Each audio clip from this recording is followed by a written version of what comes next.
อ่ะพี่ฟูครับ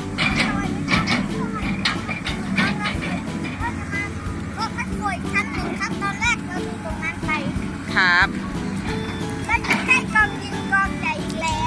นี่ครับแม่โคอะไรครับพี่ฟูไอเมย์ดูเหมือนคันนั่งเลย อันนี้กำลังเกลี่ยข้างทาง ไอเมย์ดูครับดูกับฟิวอ่ะโอ้ยเฮ้ยดูมีรถดำวิ่งผ่านด้วย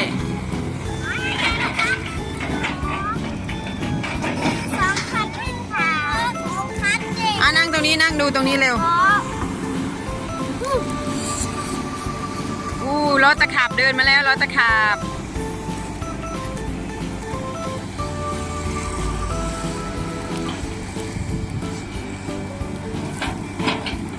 แมคโครโกเบโก้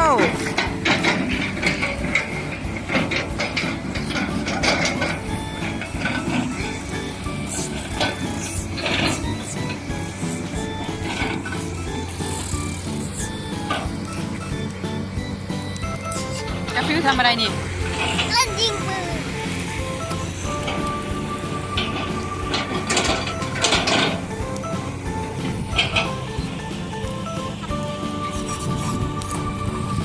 พี่ฟูไม่เอาพี่ฟูถอยมาอย่าน่ะเห็นไหมไม่แมคโครเดินอีกแล้วแมคโครเดินแล้วนั่นเดินมาใกล้แล้ว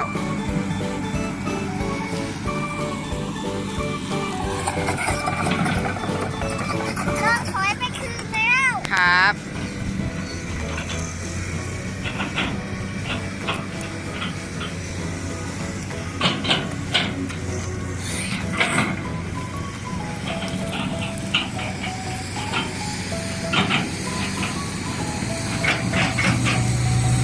อะไรแล้วก็มีรถวิ่งผ่านเยอะแยะเลยดูอ่ะเราจะจับนู่นไป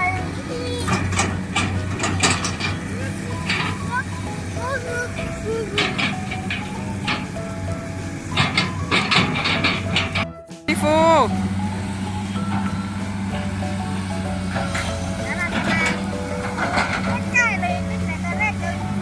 ใช่อันนี้เราดูแบบใกล้ๆครับ